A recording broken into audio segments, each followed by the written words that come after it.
welcome to the news on NTA International. Be sure to watch this news on Vision TV 247 and other social media platforms displayed on your screen. I am Mina Daniels, and now the headlines.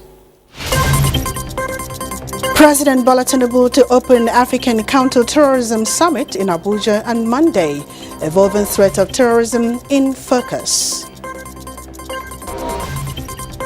All set for delivery of critical assets deployment and launch of compressed natural gas CNG initiative ahead of first anniversary of present administration. The federal government sets timeline to resolve NigerKogi Boundary disputes.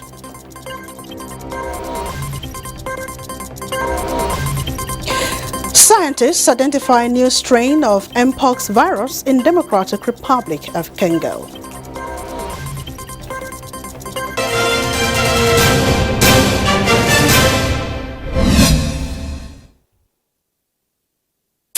All is now set for the delivery of the first set of critical assets for deployment and launch of the compressed natural gas CNG initiative ahead of the first anniversary of the Tinubu administration on May 29.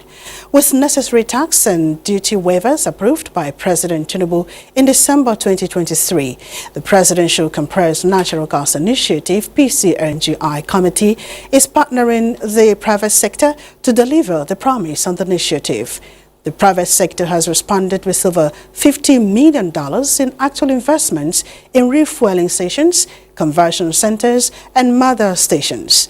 It could be recalled that after the removal of this wasteful fuel subsidy on May 29, 2023, President Bola Ahmed Tinubu launched the Presidential CNG Initiative in October last year to deliver cheaper, safer, and more climate-friendly energy. The CNG initiative was designed to deliver compressed natural gas, especially for mass transit.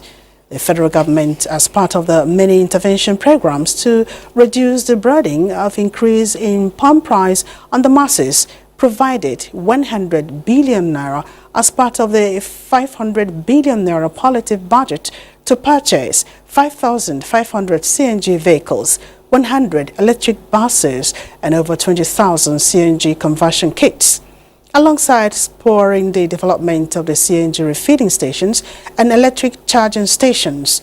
A statement by the Special Advisor to the President on Information and Strategy, Bayo Onanuga, indicates that already the committee being led by Michael Oluwagbemi, an oil and gas expert, has delivered some major foundational reforms to enable the new CNG and electric vehicles future the President promised. Also, a safety policy document on 80 standards and regulations that must be strictly adhered to by operators has been developed and approved to ensure CNG conversions are done safely and reliably. In all, over 600 buses are targeted for the production in the first phase that will be accomplished this year.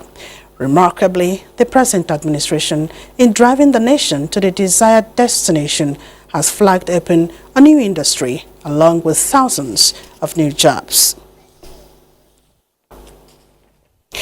President Bola Tinubu is expected to open the African Counter-Terrorism Summit in Abuja on Monday, April 22nd. Nigeria, with the support of the United Nations Office on Counter-Terrorism, is organizing a high-level African Counter-Terrorism Summit under the theme Strengthening Regional Cooperation and Institution Building to address the evolving threat of terrorism. A statement by the Presidential Advisor on Media and Publicity, Ajiri Ngelale, indicates that the objective of the summit is to enhance multilateral counter-terrorism cooperation and reshape the international community's collective response to terrorism in Africa, while emphasizing the importance of African-led and African-owned solutions. The summit is equally expected to provide a platform to review the nature and severity of the threat of terrorism on the continent, with a view to agreeing on concrete strategic priorities and measures to address this scourge. Heads of state and government and high-level government officials across Africa, representatives of international organizations and multilateral institutions, members of the diplomatic corps, and members of civil society groups are expected to attend the summit.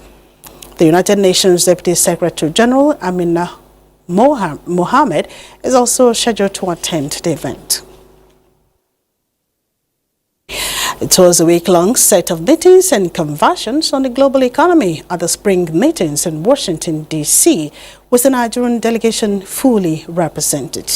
Moplang Dakok reports that, among many things, Nigeria looks forward to the ratification of the third chair of the IMF for Sub-Saharan Africa. And on the horizon is increase in power generation from 4,000 megawatts to 6,000 in the next 6 months, as well as attracting various investments for the country. We've come away with a bigger say for Africa through an additional chair, an additional seat on the board of directors of the IMF. We help to complete that process, and I think that is a major success for Africa as a whole. In terms of remittances, it is clearly one of the ways in which we can boost foreign exchange supply and investment, funding for investment in the country. Policymakers who say they are mindful to tackling infrastructure, security and other challenges through prudent management of resources also had discussions with international money transfer organizations to set up a collaborative task force to drive economic growth in Nigeria. Response from the foreign portfolio investors has been very positive, and it shows in the numbers. We are doing everything possible to ensure that we have a stable exchange rate, and an exchange rate that is that finds an adequate price discovery level. That is a process that will continue. The United States House of Representatives has passed a $95 billion aid package for Ukraine. The House held votes on Saturday on 4 separate foreign bills and later combined them into a package, a move which angered some far-right House Republicans. Charles Alpha reports. Okay. The House will be in order. Besides aids for Ukraine, Israel and Taiwan, the fourth bill includes a possible TikTok ban, a provision to help pay for aid by using seized Russian assets, sanctions, and other measures to confront Russia, China, and Iran. First, the House voted in favor of a bill to effectively ban TikTok in the U.S. if it is not bought by a U.S. company, with a vote of 360 to 58. Secondly, the House overwhelmingly passed a bill to provide aid to Taiwan and Indo-Pacific allies with a vote of 385 to 34. On a vote of 311 to 112, the House passed the $60.8 billion aid bill for Ukraine as it continues to fight off Russia's war that began in February 2022. With the passage of that bill, Democrats cheered and waved Ukrainian flags and chanted, "Ukraine." On this vote, the ayes are 311 and the nays are 112. The bill is passed. Oh, one voting present. I missed it, but thank you. Okay. The House will be in order. The Ukraine aid has led to fears that the U.S. would let Russia win the war, as Ukraine lacked the means and firepower to fight off Russia's superior number and weapons. Finally, the House also passed $26 billion in aid for Israel, with a vote of 366 to 58, wrapping up its work on the 4-bill foreign and package which Netanyahu praised. Prime Minister Benjamin Netanyahu said the much-appreciated aid bill showed strong support for Israel and defends Western civilization. More than $9 billion will be earmarked to address the dire need of humanitarian assistance for Gaza, as well as other vulnerable populations around the world, the legislation says. The Senate is expected to pass the measure this week, after which President Joe Biden has pledged to sign it into law. At least 3 far-right Republicans have threatened to unseat Johnson over the bills to the floor for a vote. Meanwhile, Ukrainian authorities have welcomed the passing of a military aid package for the country worth over $60 billion during Saturday's vote by the U.S. House of Representatives. Charles Alpha, NTA News. Well, scientists have identified a new strain of the Mpox virus in the Democratic Republic of Congo, which spreads rapidly in humans. They are calling for urgent measures to avert another global Mpox outbreak. The disease, also known as monkeypox, was reported in several countries in Europe and North America in 2022. A team of Canadian and international scientists have been studying an outbreak of Mpox in the Democratic Republic of Congo since last year. They identified a new strain of the Mpox virus that spreads rapidly among humans in the DRC's eastern mining town of Kamituga.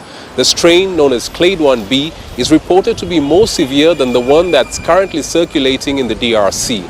Alors, après analyse de ces échantillons au laboratoire à l'INRB, after analysing the samples in the INRB laboratory, we discovered that the virus has mutated.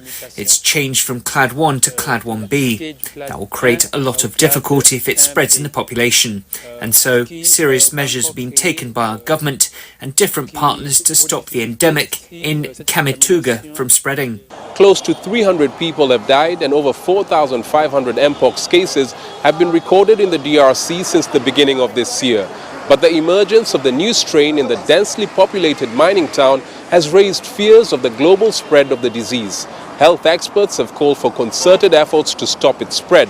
Mpox is a viral disease that causes a rash, headache and fever. Scientists say in many cases the symptoms go away after a patient gets medication, but it can be severe and lead to death if left untreated.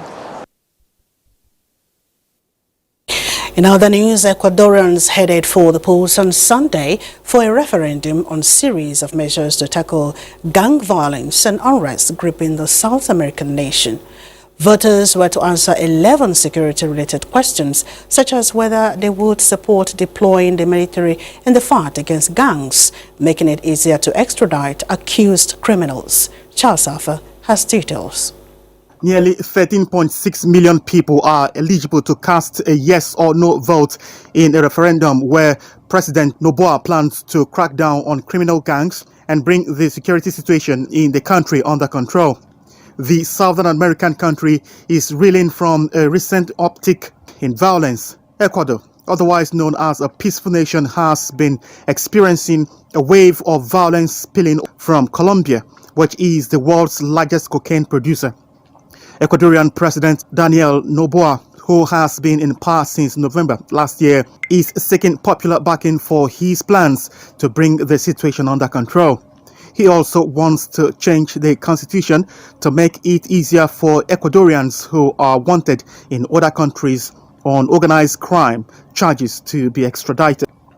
The recent spike in violence has been attributed to gangs who have connections with international cartels, which use Ecuadorian ports to transport drugs to the US and Europe. Charles Alpha, NTA News. And hundreds of people, including Australian Prime Minister Anthony Albanese, have paid tribute to a vigil on Bondi Beach. Mourners gathered at the beach to pay tribute to the 6 killed in a stabbing incident at an Australian shopping mall in Sydney. Prime Minister Albanese said the gathering is to grieve for all that has been stolen from all Australians, and this includes their possibilities, potentials, kindness and humanity, all the laugh and laughter of the 6 lives snatched away. The gathering, he also said, is to honor all they were and respect all they meant, all the years of joy they should have known, and all the memories. 6 persons, including a 9-month-old baby, were killed in the attack at the Westfield Shopping Centre in Bondi Junction on the 13th of April. New South Wales Police identified the man behind the attack at the Westfield Shopping Centre in Bondi Junction on 13th of April as Joel Couch, aged 40. Time now to take a breather. We'll be right back with more. Thanks for staying on. The Nigerian Diaspora Commission and the Federal Mortgage Bank of Nigeria have assured Nigerians in the diaspora that the Diaspora Mortgage Scheme will be in operation within the next 3 months. This assurance was given during a strategic meeting between the two parties as they draw out next steps on the continuity of the Diaspora Mortgage Housing Scheme project, which has reached an advanced stage. Deborah Balabobo reports. The NITCOM boss, Abike Dabiri-Erewa, agreed with the Managing Director of Federal Mortgage Bank Nigeria, Mr. Shehu Usman Usidi, that an extended 3-month test run will be done to avoid lapses on the portal in the long run and to enable the new head of the bank get acquainted with the project. The key thing is there's no rush. It's better to have a perfect product than start a project and then, because this is a catalyst for a lot of things for Nigeria and for the diaspora. So it's a catalyst, and we're glad that we have a minister who actually, is even driving this even more than both agencies. Mr. Usman Osidi noted that providing a platform where diaspora Nigerians can access funding facilities for housing projects is one of the pragmatic steps from the federal government in recognition of their contribution to the economic development of the country. Madam Chairman, we have come to seek your understanding and indulgence to enable the bank to conclude due diligence of the product and set new dates which will not be too far from the current schedule. The Diaspora Mortgage Housing Scheme is primarily targeted at Nigerians in the diaspora to help them become homeowners in their country and create credible investment opportunities for themselves and other Nigerians. In Abuja, Deborah Balagobo, NTA News. Officials of Niger and Kebbi states have agreed to set a timeline for relevant documents on the boundary between both states to be studied so that the National Boundary Commission can use them to determine how best to resolve the dispute. This was part of the resolution at a meeting in Abuja. Kelvin Ehonoaye reports. The Kebbi-Niger interstate boundary spans a distance of about 640 kilometers. It has been relatively peaceful until recent complaints by the Kebbi state government over alleged encroachment by Kwankoso community of Bogu local government area of Niger State.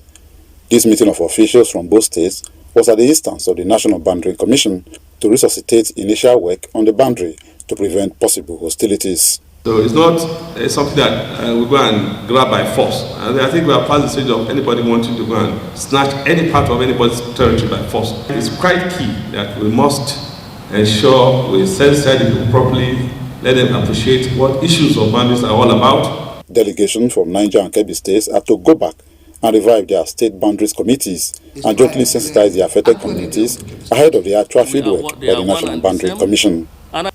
In Abuja, Kelvin Ehonoaye, NTA News. The Procurement Department of the Nigerian Television Authority has conducted its first phase of bid opening exercise with various investors and grants to observe the pre-qualification exercise held at the headquarters of the NTA. Deborah Balagobo reports.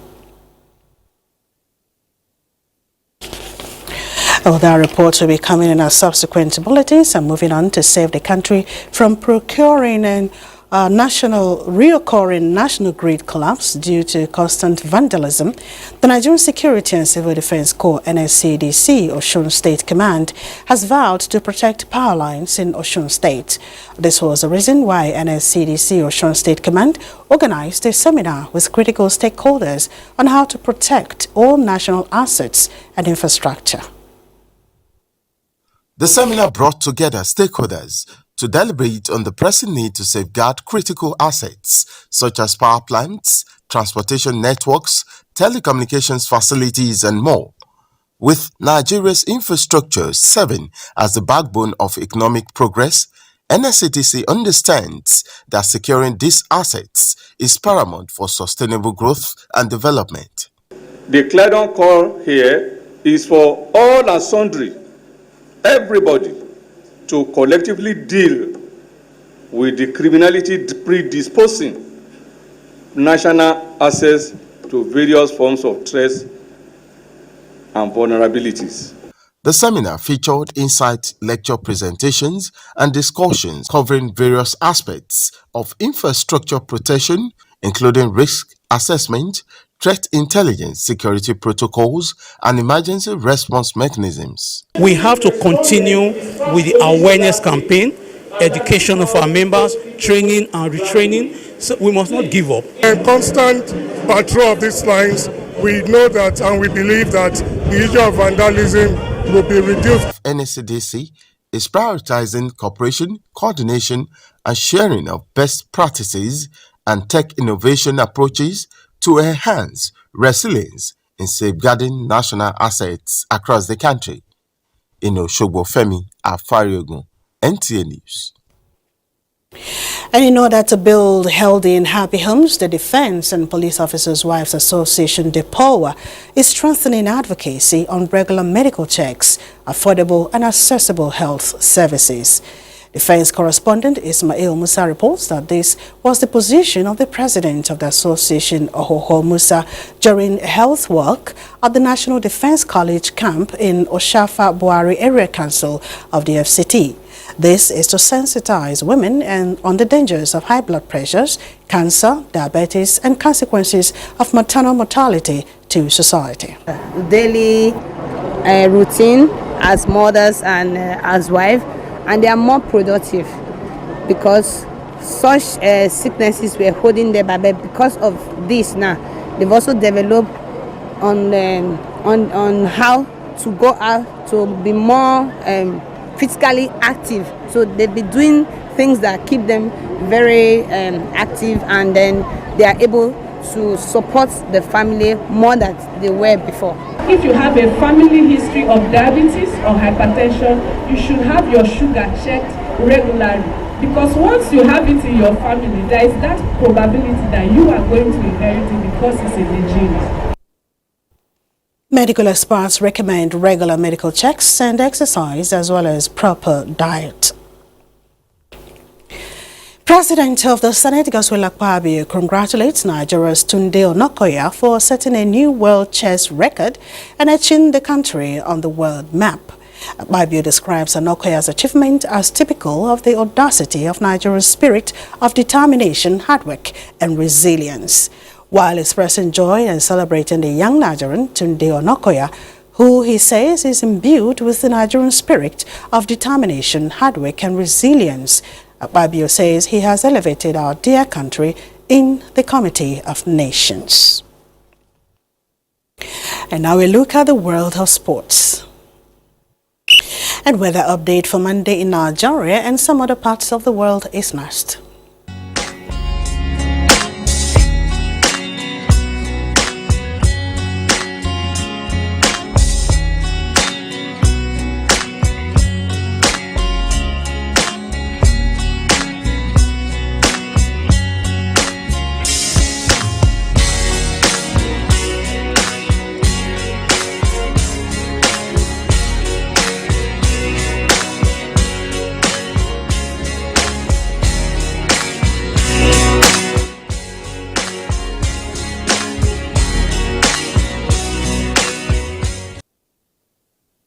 And that is the end of the news on NTA International at this time. And thanks for watching. I am Mina Daniels.